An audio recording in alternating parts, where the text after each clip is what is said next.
ಸರಿಸುಮಾರು 39 ವರ್ಷಗಳ ಹಿಂದೆ ನಡೆದು ಹೋಗಿರತಕ್ಕಂತಹ ಘಟನೆ ಇದು. 54 ದಿವಸಗಳ ನಂತರ ಕಾಣೆಯಾದ ಯುವತಿಯ ಶವ ಅಸ್ಥಿಪಂಜರದ ರೂಪದಲ್ಲಿ ಪತ್ತೆಯಾಗುತ್ತೆ. ಕಾಲೇಜಿನ ವಿದ್ಯಾರ್ಥಿನಿ, 17 ವರ್ಷದ ವಿದ್ಯಾರ್ಥಿನಿ ಅವತ್ತು ನಾಪತ್ತೆಯಾಗ್ತಾಳೆ. ಡಿಸೆಂಬರ್ ತಿಂಗಳಿನಲ್ಲಿ, ಫೆಬ್ರವರಿ ತಿಂಗಳಿನಲ್ಲಿ ಆಕೆ ಶವ ಪತ್ತೆಯಾಗುತ್ತೆ. ಅಂದಿನ ಗೃಹ ಸಚಿವರು ಆ ಸಂತ್ರಸ್ತೆಯ ಮನೆಗೂ ಕೂಡ, ಆ ಸಾವಿಗೀಡಾಗಿದ್ದಂತಹ, ದುರಂತಕ್ಕೀಡಾಗಿದ್ದಂತಹ ಯುವತಿಯ ಮನೆಗೂ ಕೂಡ ಭೇಟಿ ಕೊಟ್ಟಿರ್ತಾರೆ. ಆದರೆ ನ್ಯಾಯ ನಮಗೆ ಸಿಕ್ಕಿಲ್ಲ ಅನ್ನುವಂಥದ್ದನ್ನು ಆ ಕುಟುಂಬಸ್ಥರು ಇವತ್ತು ಕೂಡ ಹೇಳ್ತಾ ಇದ್ದಾರೆ. SIT ರಚನೆ ಆಗ್ತಾ ಇದ್ದಂತೆಯೇ ಒಂದೊಂದೇ ಕೇಸ್ಗಳು ಈಗ ಹೊರಗೆ ಬರ್ತಾ ಇದ್ದಾರೆ. ಧರ್ಮಸ್ಥಳದ ಪರಿಸರದಲ್ಲಿ ಆಗಿರುವಂತಹ ಮತ್ತು ಹಿಂದೆ ಆಗಿ ಹೋಗಿರ್ತಕ್ಕಂತಹ ಪ್ರಕರಣಗಳು ಈಗ ಹೊರಬರ್ತಾ ಇವೆ. ಪದ್ಮಲತಾ ಬಗ್ಗೆ ಕುಟುಂಬದಲ್ಲಿ ಮತ್ತೊಂದು ಆಸೆ ಚಿಗುರಿದೆ. ನಮಗೆ ನ್ಯಾಯ ಸಿಗಬಹುದೇನೋ ಅಂತ ಹೇಳಿ 39 ವರ್ಷಗಳ ಬಳಿಕ ನ್ಯಾಯಕ್ಕಾಗಿ ಪದ್ಮಲತಾ ಕುಟುಂಬ ಆಗ್ರಹಿಸ್ತಾ ಇದೆ. ನೋಡಿ, ಇದು ನಿಜಕ್ಕೂ ದುರಂತ ವಿಚಾರ. ಯುವತಿ ನಾಪತ್ತೆಯಾಗ್ತಾಳೆ, ಅದಾದ ನಂತರ ಅಸ್ಥಿಪಂಜರದ ರೂಪದಲ್ಲಿ ಸಿಗ್ತಾಳೆ. ಆಕೆಯ ಆ ಅಸ್ಥಿಪಂಜರ ಸಿಕ್ಕಾಗಲೂ ಕೂಡ ಇರುವಂಥ ಆರೋಪ ಕೈಕಾಲುಗಳನ್ನು ಕಟ್ಟಿ ಹಾಕದಂತಹ ರೀತಿಯಲ್ಲೇ ಇತ್ತು ಅನ್ನುವಂಥದ್ದು ಆರೋಪ ಇರುತ್ತೆ. ಹಾಗಾದರೆ ಏನಾಯಿತು ಪದ್ಮಲತಾಗೆ ಅನ್ನೋದ್ರ ಬಗ್ಗೆ ಇವತ್ತು ಕೂಡ ಯಾರಿಗೂ ಗೊತ್ತಿಲ್ಲ. ಅದೊಂದು ನಿಗೂಢ ಸಾವಾಗಿಯೇ ಉಳಿದಿರುವಂಥದ್ದು. ನಿಗೂಢ ಸಾವುಗಳು ಅನ್ನುವಂಥದ್ದು ನಿಜಕ್ಕೂ ವಿಚಿತ್ರವಾಗಿರ್ತಕ್ಕಂಥ ಘಟನೆ. ಯಾವುದೋ ವ್ಯಕ್ತಿ ತನ್ನನ್ನು ಒಂದು ಆತ್ಮಹತ್ಯೆ ಮಾಡಿಕೊಂಡಿರುವಂಥದ್ದು ಹೊರತುಪಡಿಸಿದೆ ಉಳಿದಂಗೆ ಹೇಗೆ ಸಾವು ಸಂಭವಿಸೋದಕ್ಕೆ ಸಾಧ್ಯ? ಯಾರು ಇವರನ್ನ ತೆಗೆದುಕೊಂಡು ಹೋಗಿ ನೋಡಿ, ಜನನ 1969ರಲ್ಲಿ ಈಕೆ ಸಾವಿಗೀಡಾಗಿರ್ತಕ್ಕಂತಹ ಅವಧಿ, ಆಕೆಯ ಸಾವನ್ನು ನಾವು ಗಮನಿಸಿದರೆ 54 ದಿವಸಗಳ ನಂತರ ಆಕೆ ಅಲ್ಲಿ ಶವವಾಗಿ ಪತ್ತೆಯಾಗ್ತಾಳೆ ಪದ್ಮಲತಾ.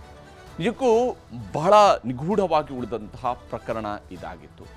ಈಗ ಈ ಪ್ರಕರಣಕ್ಕೂ ಕೂಡ ನ್ಯಾಯ ಸಿಗುತ್ತಾ ಅನ್ನುವಂತಹ ನಿಟ್ಟಿನಲ್ಲಿ ಒಂದು ನಿರೀಕ್ಷೆಯನ್ನು ಆ ಪದ್ಮಲತಾ ಕುಟುಂಬದವರು ಇಟ್ಕೊಂಡಿದ್ದಾರೆ. ಯಾವ ಸ್ವರೂಪದಲ್ಲಿ ಅನ್ನೋಂಥದ್ದು ನೋಡ್ತಾ ಹೋದಾಗ ಧರ್ಮಸ್ಥಳದ ಪದ್ಮಲತಾ ಕೇಸ್ ಬಗ್ಗೆ ಚಿಗುರಿರುವಂಥದ್ದು ಆಸೆ ಅವರ ಕುಟುಂಬಸ್ಥರಿಗೆ. ಯಾಕೆಂದರೆ ತಮ್ಮನ್ನು ಕಳ್ಕೊಂಡಂಥವ್ರಿಗೆ ಯಾವತ್ತಾರಿಯೂ ಅವರ ಸಂಬಂಧಿಕರು ಬದುಕಿರೋ ತನಕನೂ ಕೂಡ ತಮ್ಮವರನ್ನು ಕಳ್ಕೊಂಡಿರೋರಿಗೆ ಆ ದುಃಖ ಮರೆಯಾಗೋದಕ್ಕೆ ಸಾಧ್ಯ ಇಲ್ಲವೇ ಇಲ್ಲ. ಈಗ ಅವರ ಸಹೋದರಿ ಕೂಡ ಅದನ್ನೇ ನೆನಪು ಮಾಡ್ಕೊಳ್ತಾ ಇದ್ದಾರೆ ತನ್ನ ಸೋದರಿಯ ಬಗ್ಗೆ. 39 ವರ್ಷಗಳ ಹಿಂದೆ ನಿಗೂಢವಾಗಿ ಮೃತಪಟ್ಟಿದ್ರು ಪದ್ಮಲತಾ ಅವರು. ಸರಿಸುಮಾರು 39 ವರ್ಷಗಳ ಹಿಂದೆ ನಿಗೂಢವಾಗಿ ಪತ್ತೆಯಾಗಿದ್ದರು 1986ರಲ್ಲಿ. ಧರ್ಮಸ್ಥಳದ ಬುಳಿಯಾರು ಅನ್ನುವಂತಹ ಊರಿನವರು ಪದ್ಮಲತಾ. ಇವರ ತಂದೆ ಅಲ್ಲಿ ಪಂಚಾಯತ್ ಎಲೆಕ್ಷನ್ಗೂ ಕೂಡ ಕಂಟೆಸ್ಟ್ ಮಾಡೋಕ್ಕೆ ಮುಂದಾಗಿದ್ರು ಅನ್ನುವಂಥದ್ದು ಇತಿಹಾಸದ ಭಾಗವಾಗಿ ಸಿಗುತ್ತೆ. 1986ರ ಡಿಸೆಂಬರ್ 22ರಂದು ಈ ಹುಡುಗಿ ನಿಗೂಢವಾಗಿ ನಾಪತ್ತೆ ಆಗ್ತಾಳೆ. ಸರಿಸುಮಾರು 17 ವರ್ಷ.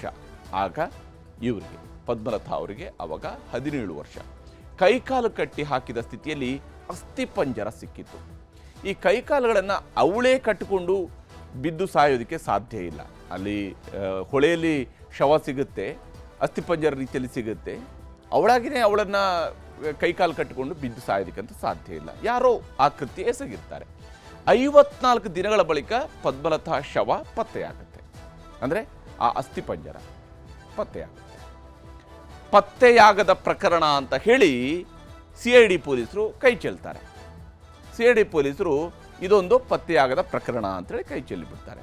ಅಂದರೆ ಇದನ್ನು ಸಾಲ್ವ್ ಮಾಡೋಕ್ಕೆ ನಮ್ಗೆ ಆಗೋದಿಲ್ಲ, ಇದಕ್ಕೆ ಯಾವುದೇ ರೀತಿಯಾದಂತಹ ಕುರುಹುಗಳು, ಸಾಕ್ಷಿಗಳು ಯಾವುದೂ ಸಿಗುವುದಿಲ್ಲ ಅಂತ ಹೇಳಿ ಕೈ ಚೆಲ್ತಾರೆ. ಇದೀಗ ನ್ಯಾಯ ಬೇಕು ಅಂತ ಹೇಳಿ ಪದ್ಮಲತಾ ಕುಟುಂಬಸ್ಥರು ಕೂಡ ಆಗ್ರಹಿಸ್ತಾ ಇದ್ದಾರೆ. ಯಾಕೆಂದರೆ ಯಾವುದೇ ಕುಟುಂಬದಲ್ಲಾಗಲಿ ಈ ರೀತಿಯಾದಂತಹ ನಿಗೂಢ ಸಾವಿಗೆ ಅವರದ್ದೇ ಆದಂಥ ಆರೋಪಗಳು ಇದ್ದೇ ಇರ್ತವೆ. ಅವರ ಊರುಗಳಲ್ಲಿ ಅವರ ಹೇಳಿದ್ದು, ಕೇಳಿದ್ದು, ಅಥವಾ ಅವ್ರನ್ನ ಕಂಡಿದ್ದು, ಅವರ ಅನುಭವಕ್ಕೆ ಬಂದಿದ್ದು, ಇಂತಹ ಆರೋಪಗಳು ಇದ್ದೇ ಇರ್ತವೆ. ಆದರೆ ಪದ್ಮಲತಾ ಸಾವಿಗೆ SITಯಿಂದ ನ್ಯಾಯ ಸಿಗುವಂಥ ವಿಶ್ವಾಸ ಈಗ ಅವರ ಕುಟುಂಬದವರಿಗೆ ಇದೆ. ಆದರೆ ಇಲ್ಲೊಂದಿಷ್ಟು ತಾಂತ್ರಿಕವಾಗಿರ್ತಕ್ಕಂತಹ ವಿಚಾರಗಳು ಕೂಡ ಇದ್ದೇ ಇದ್ದಾವೆ. ಅವರ ಸಹೋದರಿ ಮಾತನಾಡಿದ್ದಾರೆ, ತೋರಿಸ್ತೀನಿ. ದಿನ ಮನೆಗೆ ಬರ್ತೇನೆ ಹೇಳಿದವಳು ಬರದಿರುವಾಗ ಮನೆಯವರು ಗಾಬರಿ ಆದರು. ಮತ್ತು ಹೋಗಿ ವಿಚಾರಿಸಿದರು. ಅಂದರೆ ನಿಜ ಉಜಿರೆಯಿಂದ ಧರ್ಮಸ್ಥಳಕ್ಕೆ ಬಸ್ಸಲ್ಲಿ ಬರೋದವಳು. ಅಲ್ಲಿಂದ ಮನೆಗೆ ಜೀಪ್ ಇರುತ್ತದೆ, ಅದರಲ್ಲಿ ಬರ್ತಾಳೆ. ಧರ್ಮಸ್ಥಳ ಬಸ್ ಸ್ಟ್ಯಾಂಡಲ್ಲಿ ಬಂದು ಇಳಿದಾಳೆ ಅಂತ ನೋಡಿದವರು ಇದ್ದಾರೆ. ಅಂದರೆ ನಮ್ಮ ಮಾವ ಸೇಮ್ ಬಸ್ಸಲ್ಲಿ ಬಂದಿದ್ದರೆ ಅವರು ನೋಡಿದ್ದಾರೆ, ಅಲ್ಲಿ ಬಂದು ಇಳಿದಿದ್ದು. ಆಮೇಲೆ ಅವಳು ಎಲ್ಲಿ ಹೋಗಿದ್ದಾಳೆ ಏನಾಗಿದೆ ಅಂತ ಗೊತ್ತಿಲ್ಲ. ಕಮ್ಯುನಿಸ್ಟ್ ಪಾರ್ಟಿಯವರಿಗೆ ಇನ್ಫಾರ್ಮ್ ಮಾಡಿದರು. ಪೊಲೀಸ್ ಸ್ಟೇಷನಿಗೆ ಹೋಗಿ ಇದು ಕಂಪ್ಲೇಂಟ್ ಕೊಡಲಿಕ್ಕೆ ಹೋದರು, ಬೆಳ್ತಂಗಡಿ ಪೊಲೀಸ್ ಸ್ಟೇಷನಿಗೆ ನೆಕ್ಸ್ಟ್ ಡೇ. ಆದರೆ ಅವರು ಕಂಪ್ಲೇಂಟ್ ತಗೊಳ್ಳಿಲ್ಲ. ಮತ್ತು ಪಾರ್ಟಿಯವರು ಅವರಿಗೆ ತುಂಬ ಫೋರ್ಸ್ ಮಾಡಿದ ಮೇಲೆ ಕೇಸ್ ತಗೊಂಡ್ರು. ಮತ್ತು ಕಮ್ಯುನಿಸ್ಟ್ ಪಾರ್ಟಿದು ಸುಮಾರು ಮಂದಿ ಲೀಡರ್ಸ್ ಬಂದು ಎಲ್ಲ ಕೇಸಿನ ಬಗ್ಗೆ ವಿಚಾರಿಸಬೇಕಂತೆಲ್ಲ ಸ್ಟೇಷನಲ್ಲಿ ಒತ್ತಡ ಹಾಕಿದರು. ತನಿಖೆ ಮಾಡ್ತೇವೆ, ಹುಡುಕಿ ಕೊಡ್ತೇವೆ ಅಂತೆಲ್ಲ ಹೇಳಿದರು. ಆದರೆ ಅವರು ಏನು ಪೊಲೀಸರಿಂದ ಏನು ಮಾಡಲಿಕ್ಕೆ ಆಗಲಿಲ್ಲ. ಆಮೇಲೆ 56 ದಿನ ಬಿಟ್ಟು ಬಾಡಿ ನಮಗೆ ಹೊಳೆಯಲ್ಲಿ ಇದು ಮೀನು ಹಿಡಿಲಿಕ್ಕೆ ಹೋದವರು ಯಾರ ಬಾಡಿ ನೋಡಿ ಪೊಲೀಸರಿಗೆಲ್ಲ ಹೇಳಿ ನಮಗೆ ಅಂದರೆ ಕಮ್ಯುನಿಸ್ಟ್ ಪಾರ್ಟಿಯವರು ಹೇಳಿದ್ದು ಬಾಡಿ ಸಿಕ್ಕಿದ್ದು 56 ದಿನದ ನಂತರ. ಕೈ 2 ಮತ್ತು ಕಾಲು 2 ಕಟ್ಟಿ ಸ್ಥಿತಿಯಲ್ಲಿ ಇತ್ತು ಬಾಡಿ. ಆ ಟೈಮಲ್ಲಿ ಇದು ತನಿಖೆ ಮಾಡ್ತಾ ಇದ್ದವರು ಕೇಸ್ ಯಾರು ಮಾಡಿದಂತ ಗೊತ್ತಾಗಿದೆ ಅಂತ ಹೇಳಿದರು. ಆದರೆ ಅದು ಕೇಸ್ ಹೊರಗೆ ಹಾಕಿಲ್ಲ, ಯಾರಂತ ಹೆಸರು ಹೊರಗೆ ಹಾಕಿಲ್ಲ. ಕೇಸಲ್ಲಿ ಮುಚ್ಚಿ ಹಾಕಿದ್ದಾರೆ. ಹೀಗೆ ಕೇಸನ್ನು ಮುಚ್ಚಿ ಹಾಕಿದ್ದಾರೆ ಅನ್ನುವಂಥದ್ದು ಇವ್ರಿಗೂ ಕೂಡ ಇರುವಂತಹ ನೋವು. ಯಾಕೆಂದರೆ ಅವರ ತಂದೆ ಕಮ್ಯುನಿಸ್ಟ್ ಪಾರ್ಟಿಯಲ್ಲಿ ಲೀಡರ್ ಆಗಿರ್ತಾರೆ. ಅವತ್ತು ಈ ಕೃತ್ಯ ನಡೆದು ಹೋಗಿದೆ, ನಾಪತ್ತೆ ಆಗ್ತಾರೆ. ಕೈಕಾಲು ಕಟ್ಟಿದ ಸ್ಥಿತಿಯಲ್ಲಿ ಅವರ ಅಸ್ಥಿಪಂಜರದ ರೀತಿಯಾದಂತಹ ಶವ ಸಿಗುತ್ತೆ. ಇದು ಪದ್ಮಲತಾ ಪ್ರಕರಣದಲ್ಲಿ ನಡೆಯುವಂಥದ್ದು. ಆ ಶವದ ಪತ್ತೆನ ಅದರಲ್ಲಿರುವಂಥ ಕೆಲವೊಂದು ಗುರುತುಗಳ ಆಧಾರದ ಮೇಲೆ, ಅಂದರೆ ಬ್ಯಾಗ್ ಸಮಥಿಂಗ್ ಆ ರೀತಿಯಾದಂಥ ಗುರುತುಗಳ ಆಧಾರದ ಮೇಲೆ ಅದು ಪದ್ಮಲತಾದೇ ಅನ್ನುವಂಥದ್ದು ಗೊತ್ತಾಗುತ್ತೆ.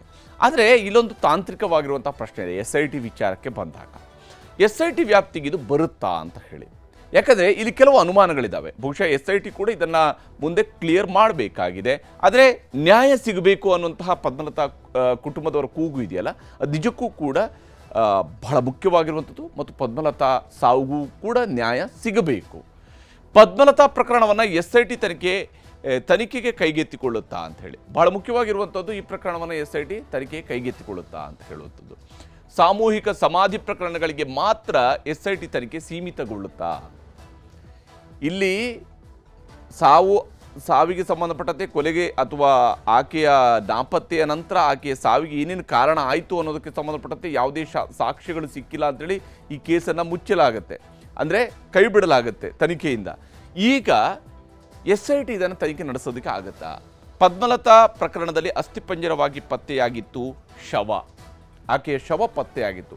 ಆದರೆ ಇಲ್ಲಿ ಈಗ ಇವರು ಹುಡುಕೋದಕ್ಕೆ ಹೊರಟಿರುವಂಥದ್ದು ಸಮಾಧಿಯಾಗಿರ್ತಕ್ಕಂತಹ ಶವಗಳ ಬಗ್ಗೆ.